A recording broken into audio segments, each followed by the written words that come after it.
Le 12 février 1993, Denise Bulger et son fils, James Bulger, âgé de 2 ans, se rendaient dans le centre commercial de Bootle à Liverpool, au Royaume-Uni. Denise et son fils sont allés dans la boucherie AR Team au rez-de-chaussée du centre commercial vers 15h40. Denise, qui avait lâché la main de son fils pour payer ses achats, a réalisé que son fils n'était plus là.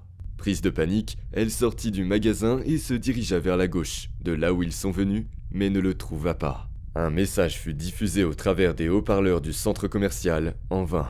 Cependant, les caméras de vidéosurveillance révéleront le moment exact où James a disparu à 15h42, soit 2 minutes après que James et sa mère soient entrés dans la boucherie. Les images vidéo de faible résolution montrent 2 garçons en train d'emmener James Bulger en le tenant par la main. Le 14 février 1993, le corps mutilé du jeune James Bulger fut retrouvé sur les rails d'un chemin de fer à environ 4 km à l'est du centre commercial. Son corps a été visiblement sectionné en 2 par le train. Les vêtements du corps ont été enlevés et des analyses médicales ont révélé que des sévices sexuels lui ont été infligés. L'affaire fut reprise par tous les médias. Police on Merseyside say that 2-year-old James Bulger, who disappeared from a shopping precinct at the weekend, was horribly murdered and then dumped on a railway line. They say that someone must know the identity of the 2 boys who took James from the precinct. L'image des 2 garçons était sur tous les postes de télévision. La piste cruciale ayant conduit à l'arrestation des suspects émergea grâce au témoignage d'une femme qui identifia les 2 garçons. Elle contacta immédiatement la police, permettant ainsi l'arrestation des 2 garçons. John Venables et Robert Thompson, 2 enfants de 10 ans, ont décidé de sécher les cours de leur école primaire pour se rendre au centre commercial de Bootle.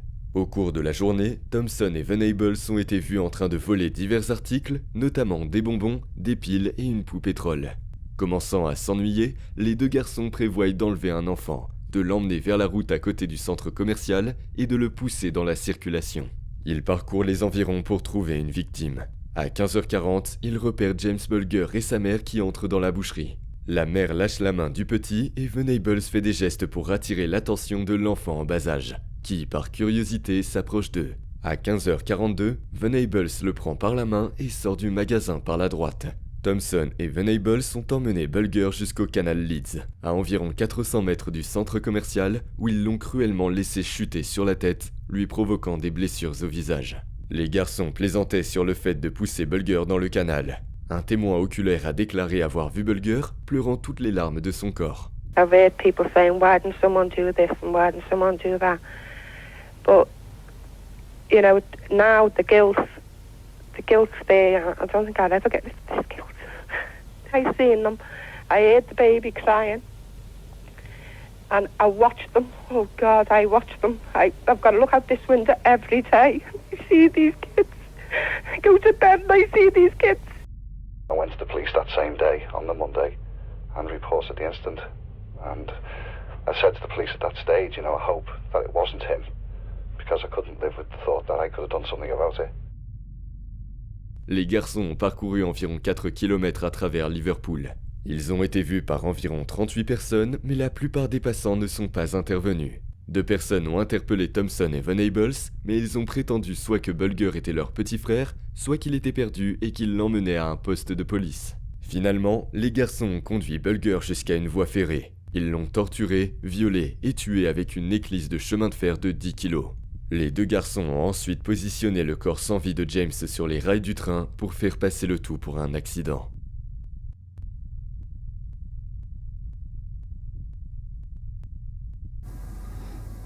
He said that the 2 of you were in the Strand and that you saw the little boy. We never. Is that the God's honest truth? God's honest truth, I'm telling you that we never. He was too scared. He was probably too scared. And he said that you took him by the hand and led him out of the Strand shops. We never. He's a liar. Calm down. Oh my gosh. Alright, come on, look. It's alright, come on, alright. I never got the boy. I never killed him. And... Yeah, we was, but we never saw any kids there. We never got any kids. So you were in Bootle Strand? Was you in Bootle Strand? Yeah, but we never got a kid, Mum. We never got Mrs. Venables, would you... I must ask you not to get angry with it. A short while ago, as is detailed on your custody record out there, you had a conversation with your mum, and you then requested that myself and Dave Tanner come into the room. Is that right? Yeah. And what was it you told us? That I killed James. He took him on the railway track and started throwing bricks at him. Why did he throw bricks at him? No. Did it make him fall over? No. So you're saying he threw the same house brick at him, full in the face, and he didn't fall over?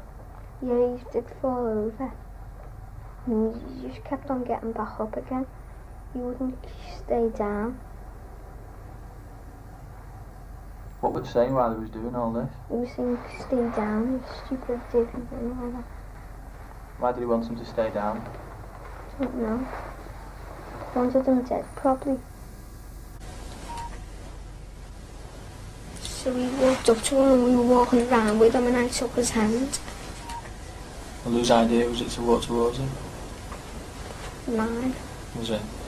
What did Then he it was Robert's idea to kill him. And we went outside to the canal. What for? Don't know, we said let's throw him in the water. He was persuading him, he said kneel down and let's look at the water and all that, but he wouldn't. Because when we wouldn't get him down, Robert picked him up and threw him on the floor and that's where he got his bump on his head.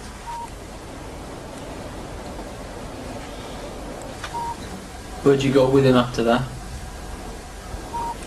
The reservoir where that woman spotted us. Is young James walking with you by this time, or are you still having to pull him? And he was walking with us. Was he upset, or had he made friends with you? He was all nice. I know the truth. I believe I know the truth. I was there. That's right. You waved. Correct, but I know that a lot of things that have gone on. Yeah, well, you know, it was me that killed him. It wasn't. I never even killed him.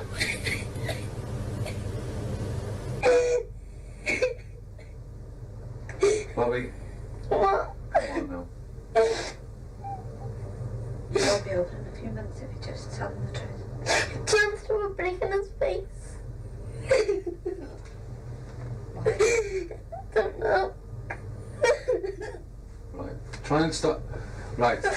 We're getting there, aren't we? We're getting to the truth now. Yeah, well, I'm going to end up getting out of the plane because I've got blood on me. He grabbed the baby's hand and just walked around the strand. And then you let him go loose then. Did he? When we were by the church, he let him go. And you were with John then? You shaking your head? You shaking your head? Yeah, I told him to take him back. You did as what? Told him to take him back. You told him to take I it don't back? know. All right, Blame. Bobby. No, you're not getting Bobby. all the blame. We're just asking your son. We're Yeah, trying to well, find we the truth. usually always get the blame. Wait a minute, Bobby. Listen.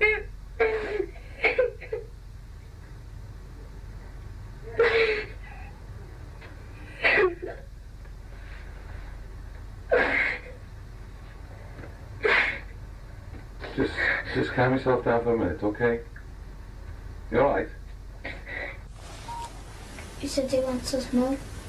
So what did you say to him? What did you say? You? We're going to try and find us, Mum. Where did you leave him then? On a reservoir place. I don't believe you would have left him there. You took him away from where the reservoir is and walked down somewhere else, Where? going towards the police station. I never killed him.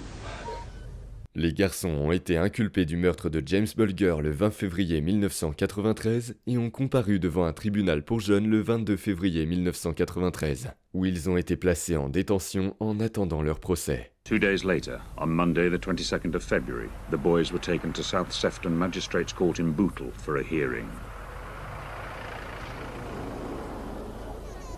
Media interest in the case was enormous. Television crews and photographers from all over the world came to Bootle to get a shot at the boys. Public anger too had been building for some time in Liverpool, both against the boys and the intrusiveness of the media. A menacing crowd gathered outside the court, waiting for the boys to come out.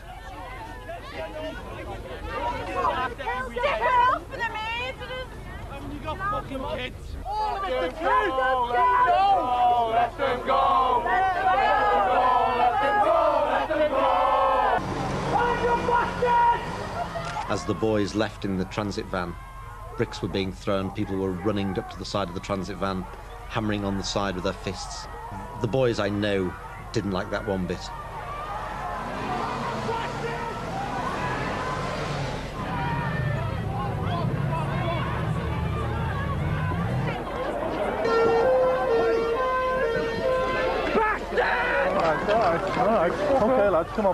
Après leur arrestation, les garçons étaient désignés comme enfant A, Thompson, et enfant B, Venables dans les médias. Thompson était considéré comme ayant joué le rôle principal dans le processus d'enlèvement, bien que ce soit Venables qui avait apparemment initié l'idée d'emmener Bulger jusqu'à la voie ferrée. This home video was taken at a school party 6 months before the killing.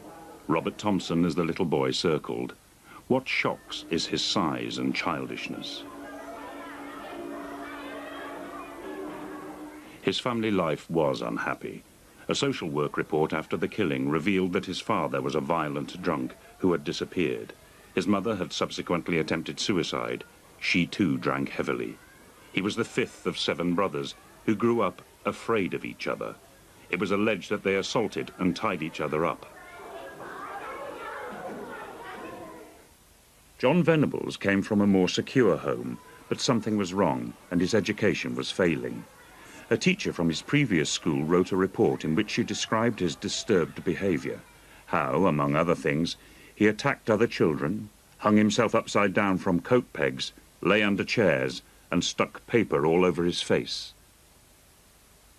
People will say, well, there are thousands upon thousands of children who have these negative experiences and they don't all go on to do this. And when they say that, what they are implicitly wanting you to accept is that there isn't really the connection between those background factors and this terrible event. Well, of course not everyone goes on to do this, because for many people there are other mediating factors in their experience.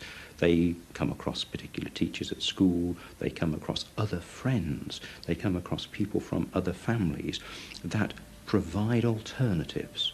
Lors de l'interrogatoire, Thompson aurait demandé à la police si Bulger avait été emmené à l'hôpital pour être ramené à la vie. Certains affirment que l'attaque contre Bulger avait été inspirée par le film Chucky 3 et ont fait campagne pour durcir la réglementation des films d'horreur. Au cours de l'enquête de police, il est apparu que Chucky 3 était l'un des films que le père de Venables avait loué dans les mois précédant le meurtre. Mais il n'a pas été établi que le film ait eu un impact sur la motivation du crime. Une pétition portant près de 280 000 signatures fut remise à Michael Howard, le ministre de l'Intérieur, dans le but d'augmenter la durée de détention des 2 garçons. Cette campagne a été couronnée de succès et Howard a annoncé en juillet 1993 que les garçons resteraient en détention pour un minimum de 15 ans, ce qui signifiait qu'ils ne seraient pas libérés avant février 2008, date à laquelle ils auraient 25 ans. La décision d'allonger la peine de prison suite à une pétition fut vivement critiquée, notamment par John Donaldson, un juge britannique qui a qualifié ce changement de vengeance institutionnelle. Selon lui, il incombe au juge de première instance, en tenant compte de l'ensemble des éléments de preuve et des arguments présentés par les avocats de l'accusation et de la défense, de déterminer la peine minimale dans les affaires pénales individuelles. Venables et Thompson seront finalement libérés en juin 2001 à l'âge de 18 ans. La commission des libérations conditionnelles a statué que les garçons ne représentaient plus une menace pour la sécurité publique. L'intégrité physique des 2 garçons étant extrêmement compromise, ils ont reçu de nouvelles identités et ont été transférés dans des lieux tenus secrets. Ils ont bénéficié d'un nouveau passeport et de nouveaux numéros d'assurance nationale. Les termes de la libération de Venables et Thompson comprenaient les éléments suivants. Ils n'étaient pas autorisés à entrer en contact l'un avec l'autre ou avec la famille de Bulger. Ils étaient interdits de visiter la région de Liverpool, des couvre-feux pouvaient leur être imposés et ils devaient se présenter aux agents de probation régulièrement. S'ils enfreignaient les règles ou étaient considérés comme un risque pour le public, ils pouvaient être renvoyés en prison. En février 2010, Venables a contacté son agent de probation, craignant que sa nouvelle identité ait été compromise à son lieu de travail. Lorsque l'agent est arrivé à son appartement, Venables tentait de détruire le disque dur de son ordinateur avec un couteau et un ouvre-boîte. Dans le doute, l'agent a saisi l'ordinateur en vue de le faire examiner. Des contenus de maltraitance sexuelle infantile ont été découverts sur le disque dur de l'ordinateur. Suite à ces découvertes, Venables retourna donc en prison le 2 mars 2010. Le 3 septembre 2013, soit 2 ans et demi plus tard, Venables est de nouveau relâché pour bonne conduite. Par 2 fois, alors qu'il est hors de prison, Venables va révéler sa vraie identité à des personnes de son entourage. Son identité a même dû être de nouveau changée car un inconnu aurait posté une photo de Venables et de son nouveau nom sur un site d'identification des pédophiles. De nombreux débats éclatent et accusent l'État de protéger Venables qui, sous couvert de l'anonymat, ne fait pas face aux conséquences de ses actes. Mais sans anonymat, sa mort serait assurée. John Venables, now these orders, these anonymity orders are very rare. There was only about 4, I think. There's Mary Bell, the child killer from the 60s. She got one to protect her own daughter. And I kind of think, again, fair enough.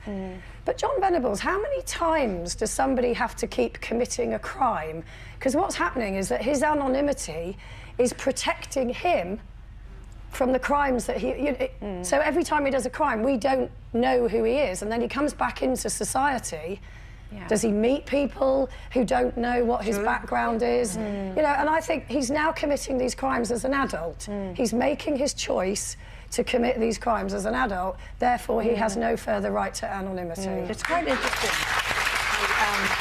Le 23 novembre 2017, Venables a de nouveau été retrouvé en possession d'images à caractère pédophile, dont 392 de catégorie A, 148 de catégorie B et 630 de catégorie C, ainsi qu'un manuel d'enlèvement d'enfants. Venables est en prison depuis et au moment de la publication de cette vidéo, une délibération est en cours pour savoir s'il est à même de réintégrer la société et s'il n'est plus un danger pour autrui.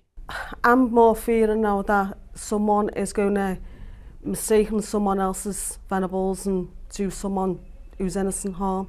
That's my biggest fear now. Do you trust that the authorities can monitor him properly? No, definitely not. They couldn't monitor him the first time. What makes them so sure they're going to monitor him now? They haven't got a clue. I think they're not doing the jobs properly. They've got jobs there to do and they're not doing them. You know, they let him slip through the fingers the first time round, so no doubt it's going to happen again. So he's going to do it again because he got away with so much the first time. He's going to think he's untouchable again and he's going to go and do even worse.